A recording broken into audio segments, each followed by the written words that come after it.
For more on this, Yao Hu, Assistant Professor of the Department of Geography and Spatial Sciences at the University of Delaware. You're going to help us fix, I guess, this problem. I don't think anybody would argue that clean water is a good thing. Some places have clean water, some places don't have clean water. The pollution we just showed earlier in the package highlighted, that's one of the problems.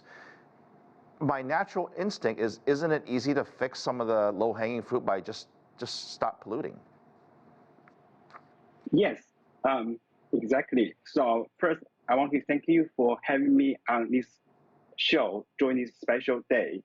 I would like to remind our audience of the main thing of this year's Water Day is accelerating change to solve the water and the sanitation crisis so that we can meet the target of universal access to safe water and sanitation by 2030. This is also one of the UN Sustainable Development Goals. If we can achieve this goal by 2030, that can help save roughly 830,000 lives annually, who would otherwise, right. Unfortunately. Professor, when you say we, who's we? Is it everybody? Because every country has sort of a different water situation. I'm sure some countries are worse than others, right? Yes. So when I said we, means all sorts of participations that can include governments and non-profit organizations, technology companies, as well as research institutions, and also public and private partnerships. So here I want to stress the importance of such partnerships because they can help foster the collaboration between governments, NGOs, and companies that can deliver innovation solutions to address water crisis.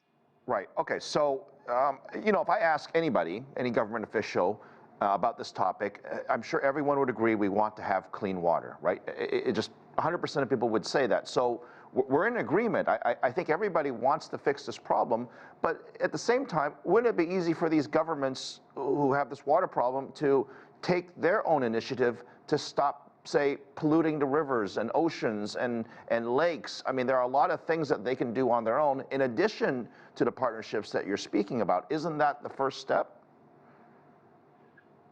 I think so. I think each individual government should make their own plan to address the water problems in each country. But some of the water problems can cross boundaries of countries. In such kind of situations, we need to have partnerships, collaborations to address this transboundary water crisis. All right, give me an example of a country or an organization that has successfully, as you say, collaborated on this space and either implemented some government initiative or some technological solution so that we can kind of, I guess, do a little learning and sharing here. Okay, so in terms of innovative solutions, for example, in a residential setting, okay, we as individuals, we can use water-saving technologies like install water-saving efficient faucets, shower heads, and toilets. But for example, in agriculture, we can use smart irrigation systems that can save a lot of water and also reduce water wastage. And for industry, we should encourage more water recycling and reuse. Right. Well, I think that's a good first step, Professor, is use, I guess, a little more water and appreciate the water that we do have. I'll still stand by my mark that I think governments need to do more to enforce pollution. If that's one of the key issues, then we should do that. But maybe the solution is a little bit of everything. Professor, thank you very much for your time in highlighting this serious problem. Thank you. Thank you so much for having me.